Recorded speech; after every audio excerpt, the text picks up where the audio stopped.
राजा धीरे धीरे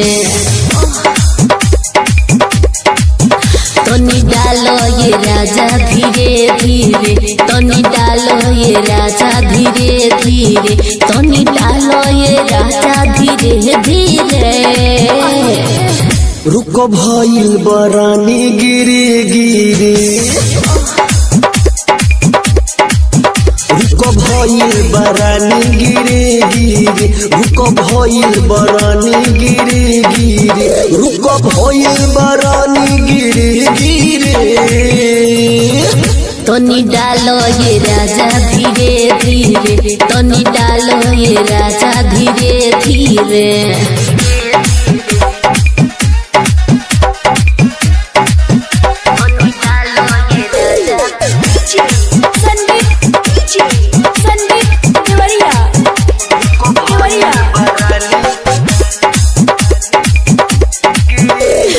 थोड़ा थोड़ा कांपे लगला हो चापे राजा हो धोई के सीना मानो न बतिया कर दूर गतिया राजा हो तू तरो जीना। सुनो रानी सुनो हमर बात लतू मानी धीरे धीरे गिरे वाला भइल बटी पानी तनी सोही की पोड़ी हमारी पीरे। तनी डालो ये राजा धीरे धीरे तनी डालो ये राजा धीरे धीरे तनी डालो ये राजा धीरे धीरे। रुको भइल बरानी गिरे गिरे रुको भइल बरानी गिरे गिरे।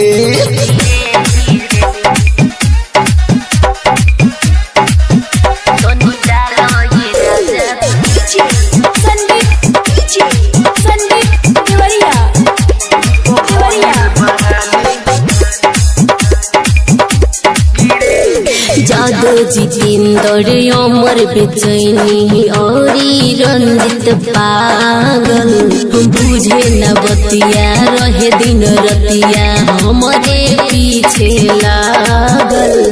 आवा गोरी आवा तोहे बोहिया में धरी मन भइल पागल बोलो तू ही कैसे छोड़ी काहे रिसु के कोहेलू धर धीरे। तनी डालो ये राजा धीरे धीरे तनी डालो ये राजा धीरे धीरे तनी डालो ये राजा धीरे धीरे। रुको भइल बरानी गिरे गिरे रुको भइल बरानी